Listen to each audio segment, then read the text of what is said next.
Ambassador for the Global Peace Index, who, based upon his life's experiences, founded the Peshawar School for Peace. And that was to provide a safe learning environment for children in the Peshawar region of Pakistan. He believes that it's critically important to educate young people, to facilitate empowerment and social cohesion, which are enablers to achieving peace and development in the region. The goal of this project is not only to ensure an increase in the educational standards, but to facilitate an environment where young people learn to coexist in peace. So I'd like to ask you to welcome our guest speaker, Mr. Francis Ventura, and his story. Please welcome.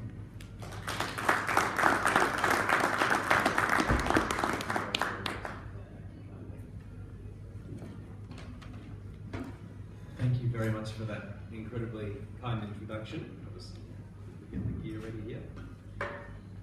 And may I just begin by thanking you all very much for giving me the great honour of speaking with you tonight. I have a great fondness for Rotary, not just myself, but obviously Rotary is renowned all over the world as one of the foremost organisations bringing people together. I think the gentleman's story about visiting a Rotary Club in Saskatoon is a perfect example. And so credit to all of you for being involved in Rotary. And for anyone, and there are many people, including my mum, who sometimes are a bit unhappy that I am such a mischief maker. People ask what I do, so I'm a professional mischief maker. I associate a lot of that and direct some of the blame towards Rotary. Rotary sponsored me back when I was in high school, about 10 years ago. I'm growing old very fast, to attend a youth UN type summit. So about 10 years ago. So I'm very, very fond of Rotary and great honour to be here tonight. And may I also acknowledge my wonderful friend Fran, who was very kind enough to come along with me tonight. She has to deal with my ramblings and obnoxious behaviour at work all day, but she still came along and joined me tonight, so very, very grateful to her. So before I change this, obviously I'll be speaking about the Global Peace Index and what is the impact. Sorry, before I go on to that, I would just like to acknowledge the Aranda people as the traditional custodians of the land on which we live. In the spirit of reconciliation, I acknowledge the incredible contribution to sports, to the arts, through civil society, politics, business, and indeed in the armed forces that our Aboriginal brothers and sisters have made over many years, as far back as the Anzacs, right up to and including today, and they will for many years to come. And in the spirit of reconciliation, recognise their contributions and hope that for the good of Australia, for the good of our social cohesion, we can one day achieve true reconciliation and healing. So, the Global Peace Index, so we're now, and it's speaking of 10-year anniversaries, we're now, it's the 10th anniversary of the Global Peace Index. So essentially this was formed by the Institute of Economics and Peace as a means to try and add some, I suppose, gravitas to the cause of peace and the arguments in favour of investing in peace. And there's a very specific reason why I use the word investing, and I'll come to that later.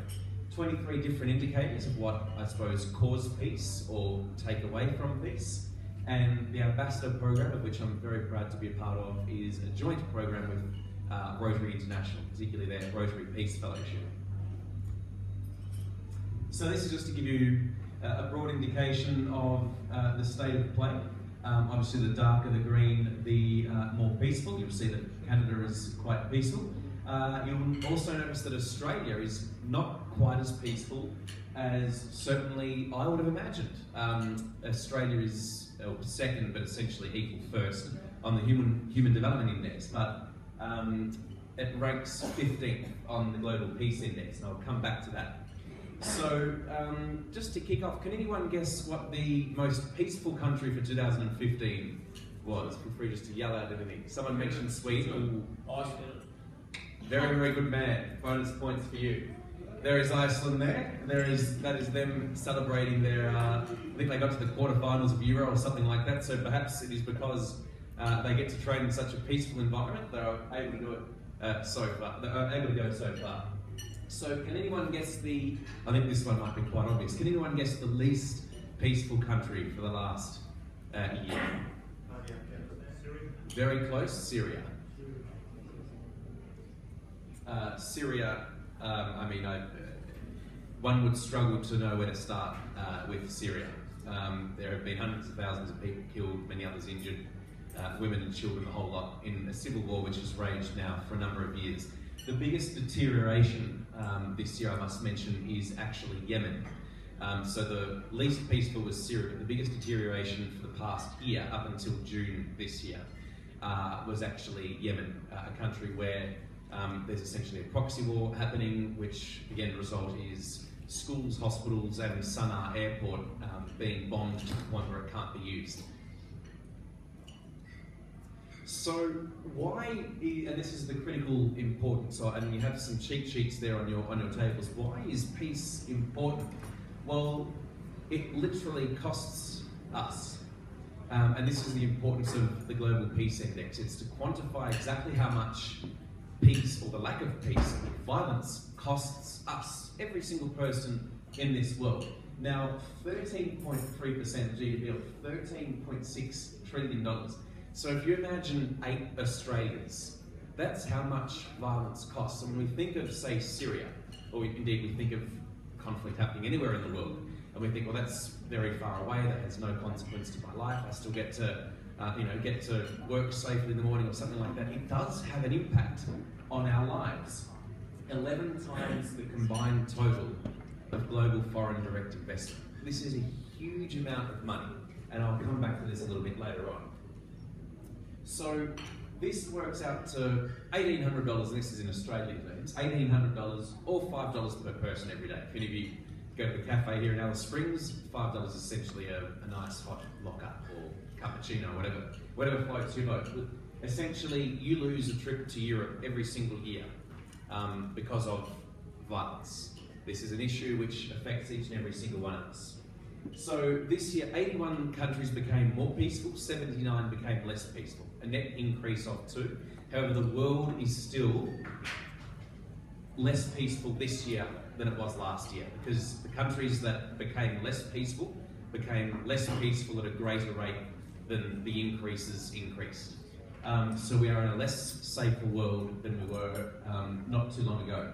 So the economic losses from conflict, so specifically conflict, not including violence, which is, I suppose, street violence such as gun shootings and the like. So actual conflict is $742 billion, yet the world only invests $15 billion in peacekeeping.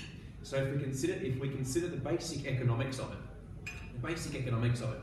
$15 billion when the cost is $742 billion. There are incredible savings for the world here if we invested more in peace building.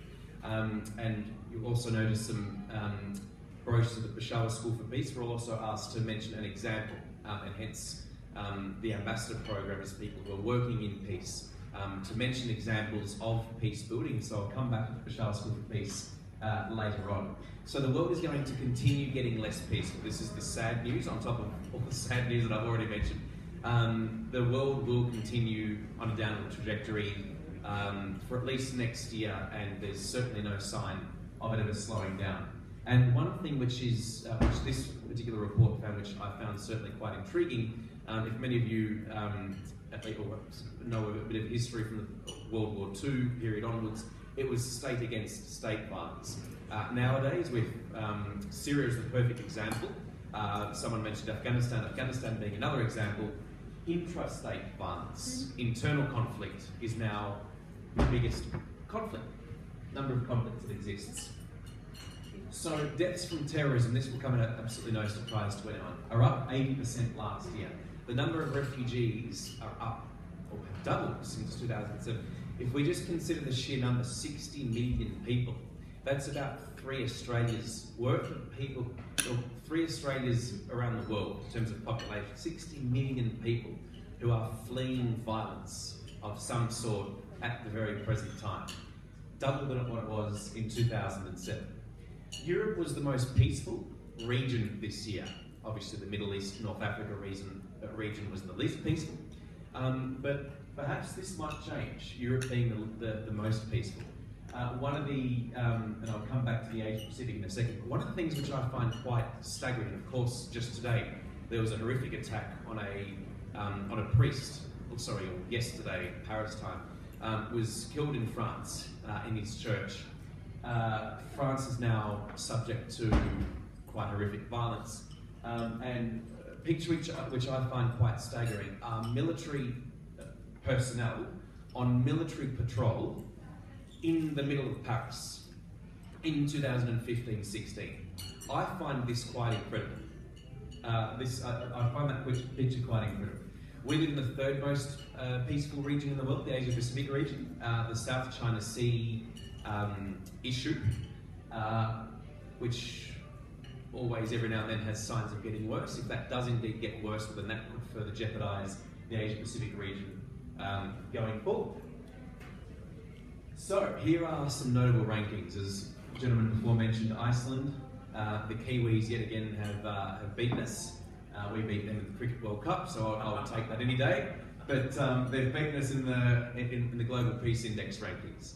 And Australia is ranked 15th. And that surprised me, and it wasn't specifically clarified in the full report. So I emailed the manager of the institute, and he responded that the lagging impact of the Iraq and Afghanistan wars, as well as our import and export of weapons, were the main, I suppose, factors in that. Very fortunately, we haven't seen the extent of street-level violence that we've been seeing very recently, tragically, in Europe and the US. So hopefully that's something which doesn't change. The UK, I know the UK and France like to have a bit of friendly conflict, so the UK were at 47, France beaten by a point. That's certainly one that I think will change given recent events. The USA was 103rd. That one doesn't come as a surprise given the high level of gun violence that occur, particularly with mass shootings in the United States. Ethiopia and Pakistan being one of the lowest countries. I just put those on there because I'll come back to those two countries later on. There's a specific reason I mentioned those. So, just to wrap it up, essentially, so violence literally costs us, costs me, it costs you, it costs us money. It means that when we walk down the street, we are less safe. It means when we go on holidays, we are less safe. It means that government must waste money on things such as heightened security at airports, when that's money that could otherwise be spent on schools and hospitals or anything else that we might want to do, or on infrastructure. The reason we have to pay for these things is because of the high levels of violence. Peace is an investment. As I mentioned before, $742 billion is lost in conflicts. Just imagine if we halved that around the world. My maths isn't too good, I dropped maths at year 10, but that's, just do a quick calculation, roughly $370 billion or so? $370 billion that we would have in the world if we just halved that number, not even completely reduced, but half that number. $370 billion that we would have to spend on other things. So the good news out of this, and forgive me if I seem like I've painted a bit of a sad picture here, but the fantastic news here is that every single one of us can actually make a difference on this. Whether it's each and every single one of us just being kind to each other. Every single person here is a kind person, hence involvement in Rotary. Let me put it this way, if every person in the world were a Rotarian, the world, and this is not just me saying this is just a simple fact, every single person in the world were a Rotarian, or adhered to Rotarian principles, the world would be a much better place. Community service, friendship, these are the defining goals, which will reverse this downward spiral that the world has unfortunately been in. So, just to very quickly mention, because I know you're looking forward to dinner, so essentially the Peshawar School for Peace, the very quick background to that is, in 2013 there was a twin suicide bomb attack on a church in the city of Peshawar. I've been fortunate, indeed blessed, to have visited Peshawar previously. It is an area very close to my heart. It is one of the most hospitable and friendly places one will ever visit. And the people are so beautiful there. They are so kind and beautiful. yet suffer extreme violence regularly. Many of you might also remember the Army Public School massacre, where the Taliban went in and essentially massacred about 150 children in cold blood at a school. This happened in December 2014. So the mission of the Peshawar School for Peace was that out of the ashes, out of a situation of conflict, the twin suicide bombing attack occurred on International Peace Day in 2013, September 21. So decided that out of that would come something beautiful. Out of that, Australian young people, we've got a team across Australia, Australian young people and Pakistani young people would come together and build peace. We would focus on girls' education, we would focus on interfaith harmony, we would build links between Australian young people and Pakistani young people, and on the Facebook page, I haven't included them here for the sake of brevity, but the pictures of young people, or schools in Pakistan schools in Australia in the Peshawar School for Peace, the young people engaging with each other on Skype and fundraising for the school and doing all sorts of things is absolutely magical and beautiful to watch. So this was just another little picture there. When we launched the school, we had, so the main four, I suppose, religious groups in Peshawar are Sikhism, Hinduism, Islam and Christianity. And for many years, many of them didn't come together. I remember when I visited the school for the first time, the young Sikh boy who was there, we were just having a conversation over a cup of tea in the principal's office. And he said, Francis, if it weren't for the Peshawar School for Peace, and he pointed, sort of went like this, said we, and there were young people, men and women from different religious faiths, sitting together in the one room. He said, Francis, if it were not for the Peshawar School for Peace, we wouldn't be sitting here together. We wouldn't be having this dialogue. We wouldn't be coming together as friends. And that's one of the key critical pillars of peace, is interfaith harmony. And the next one, as I mentioned, is increasing educational standards, obviously, but obviously girls' empowerment. Pakistan is the third most dangerous country in the world for women. Thousands of women every single year suffer acid attacks or so-called honour killings, I call them dishonour killings. And only a third of women in the Peshawar region, or the Khyber Pakhtunkhwa region of Pakistan, are literate to primary school levels. So if you can imagine, that significantly impedes not just their ability to find a job, their ability to stand up for their rights. So women's rights dearly suffers as a result of the lack of education. In association with an organisation called Sawira, which is a wonderful organisation, very sadly the founder of this organisation was shot dead by the Taliban, simply for having the audacity of saying that women and men should be equal, indeed that women should be extraordinary in their own right, was shot dead by extremists. Just to give you an example of the quite horrific circumstances that we're dealing with in this part of Pakistan. So in association with organisations such as this, we've funded, as you'll see here, a 4-month free ICT training program for women as a means of increasing digital inclusion, providing these women, there are about 40 of them, with the opportunity to come together, learn computer skills so that they could become more employable and they could better understand and defend their rights. So that's an initiative that I was very proud of that completed last year. We're hoping to do it again this year. And we graduated 40 women. And there's a short video that was put together. It goes for about 5 minutes. So I haven't included it here, but I'd be happy to send it through, and you will see the stories. It's obviously, there are subtitles in English, but some of the stories from one particular lady who we provided training to has polio, and she's just one example of many women who have now gone on to essentially start online businesses where they make all sorts of silks and artworks and the like, and they now know how, or they now have a platform and know how to use that platform to sell their things online. So girls' empowerment, women's rights is another key focus of the school. This year, so I will be heading to both Pakistan and Ethiopia. Don't worry, friend, I've already applied for leave, so it's already gone through. So we will be conducting scoping study for another project in Ethiopia, and hopefully be going to open 2 more projects in Pakistan. So 2 more project scoping studies have been completed, and they're well on the way to actually being open. So we're continuing to grow. We'd love to have Rotary Club on board as a partner for peace. I have every intention of meeting Rotary clubs when I'm in Pakistan and Ethiopia, and perhaps that could be another aspect of being a partner for peace, is that we connect Rotary clubs here with Rotary clubs in other countries.